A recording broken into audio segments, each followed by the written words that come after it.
Mayada Alda mga Kastilla, welcome sa Kaamulan Festival 2026 Street Dancing. Sa kini kahalandumon nga selebrasyon sa 7 ka tribo sa Bukidnon, nagkahiusa sa kultura, tradisyon ug espiritu sa pagtuo. Karon atong tan-awon ang mga sayaw nga puno sa kolor, kusog ug istorya sa atong mga lumad nga kaigsuonan. Ubanay ko ninyo. Ta.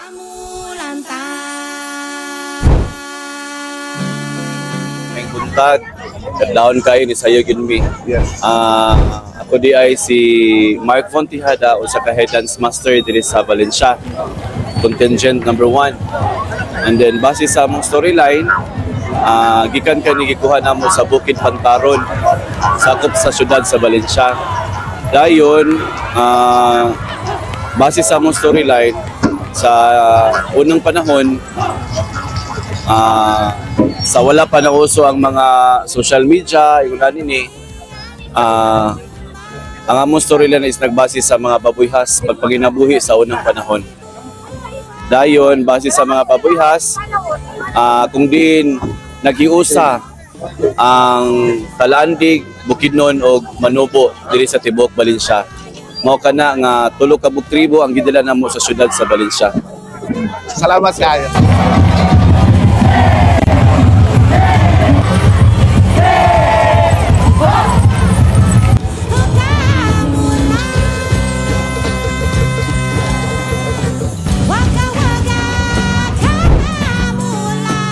Sa usa ka komunidad sa Manolo Fortits, nagilibutan sa lasang, gipanguluhan ni Apo Baybayan ang katawhan nga gihatagan og gahom ni magbabaya aron mo protektar kanila. Ang ilang panginabuhi kay pagpanguma pinaagi sa pagpangudok. Usa ka adlaw, miabot ang tilimad-on sa kagubot. Sila gublob ug ang iyang mga busaw nagdala og kadautan. Mitabang si Apo Baybayan ug ang mga katawhan. Ug napildi nila ang kasamok pinaagi sa ilang kusog ug gahom. Human sa kaluwasan, nagpasalamat sila ug nagpahigayon og ritual sa sagrado nga bato nga gitawag og sayawan. Sa ulahi, ang gugma sa duha ka agila nga si Kalumbata ug si Gilang-Gilang nagdala og kinabuhi kang maloko. Simbolo sa gugma, kalinaw, panaghiusa sa Manolo Fortits.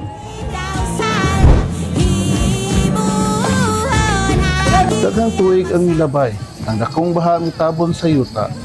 Nagbilin og gamay kaayo para sa unang mga higaon. Sa dihang miubos na ang baha, mipadayag ang bag-ong matambok nga yuta sa kabag-ong sinugdanan.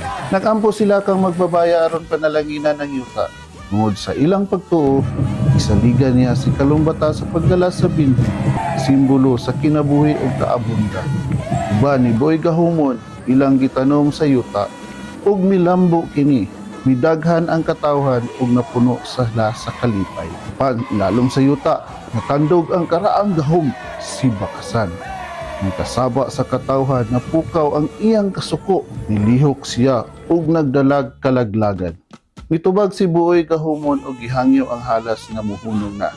Panwala kini naminaw, busa iya kining gipugnan si Bakasan ug gihimong bukid ang lawas niini nga nailhan karon isip Mount Minbakusan.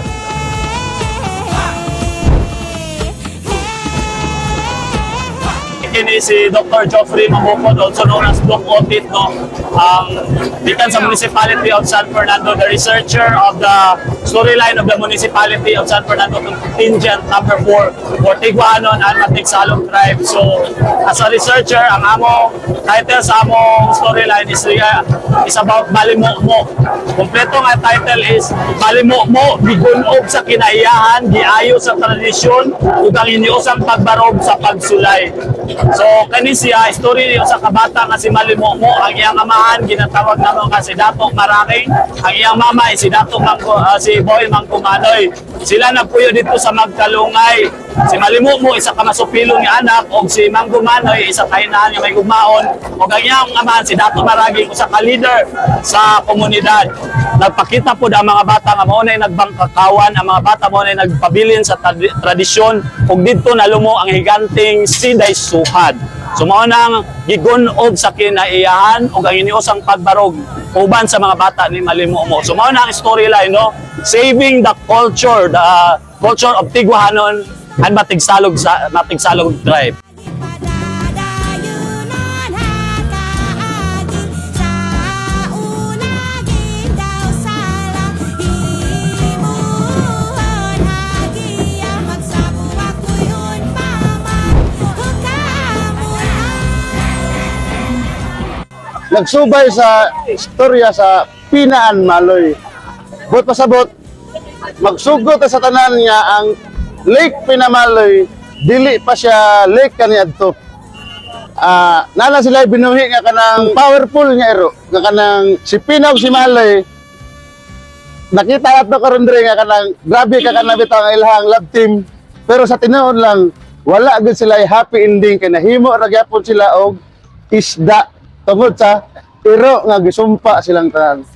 Wala nga karon gipadayon sa tribo ang ilahang tinuig nga kultura nga panalilay. Karon nakita gyapon sa Don Carlos karon niya himo na lang siya og tourist spot sa Don Carlos. Pero ingana kalalom ang history sa Lake Pinamaloy. Ang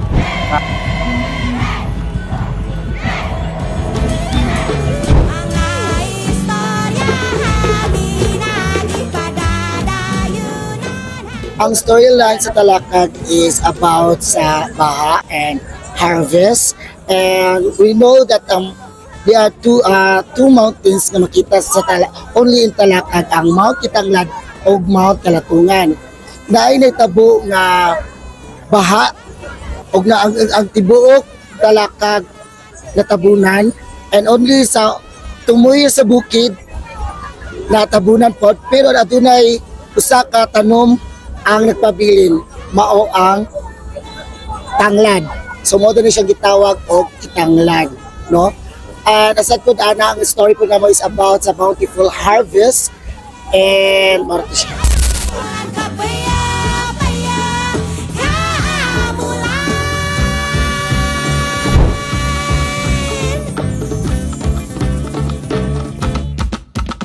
Atong tan-aw ng sunod na pasundayan sa kahulagway sa kahana sa saya ug tradisyon nga gipasa gikan sa katigulangan sa Manubo ug Talaanbig. Ang maramag nahimong sentro sa panagtagbo sa mga dato apan gisamo kini sa kanunay nga pag-atake sa mga manganganyaw. Nahimong lisod ang kinabuhi. Ang pagpangisda gihulga ug daghang pamilya ang nawad-an og minahan. Usa ka adlaw giatake sila Dato Tayong ug Bae Mihiya sa daplin sa Pulangi na nakahatag og dakong kasakit sa tribo. Tungod niini, nitindog si Apo Wali pinaagi sa iyang plano gidani ang mga ngayaw ngadto sa Saragapon ug didto gipildi uban sa mga bagad. Mibalik ang kalinaw sa tribo ug nagpadayon na malinaw nga kinabuhi ubos sa panalangin ni Magbabayan.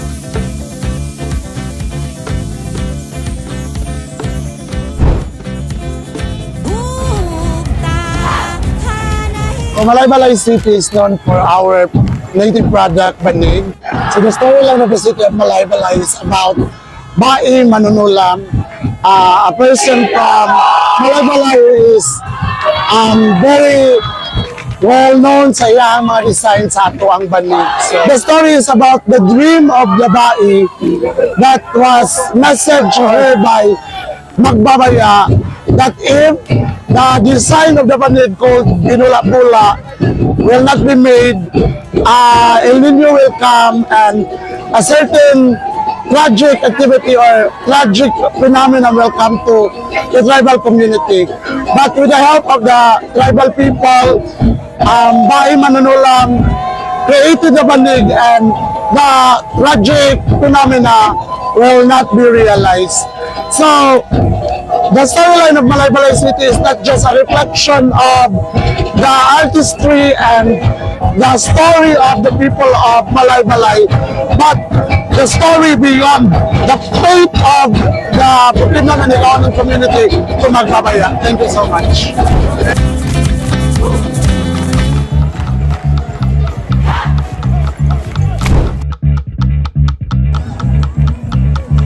Sa ulugon ta sa timaan. Ang among storyline is si Bai Saraya, Bai sa Ilaya. Nahitabo na siya nga nagkagubot ang matag tribo sa Maguindanao ug sa mga Manubo, Maranao, tanan yung mga tribo. Na-adapt siya sa Maguindanao, ang naka-adapt sa iya usa ka kuan sulutan sa Maguindanao. O itagaan siya maayong panginabuhi, maayong kaugmaon, itudluan siya og maayong kinaiya. Mao nay nahitabo sa iya. Dayon pag kuan na ni Bai Saraya, pagdako na niya, so gitultul na niya ang iyang kagikan kay nahibaw-an man niya nga siya di ay usa di ay siya ka babaeng Manubo. O mo na nga ginganlan siya og Bai Saraya. Gitultul niya ang Bukidnon kay diri man siya gikan sa Bukidnon. Gipangita niya iyang mga kaliwatan, mao dayon to nga mao ni kami. Sa katapusan sa atong pasundayan, hinaot magpabilin sa atong kasing-kasing ang diwa sa kaamuyan. Kalinaw, panaghiusa ug pagtahod sa kultura. Daghang salamat sa inyong suporta. Alice Stories po. Salamat tungkay sa pagtutok.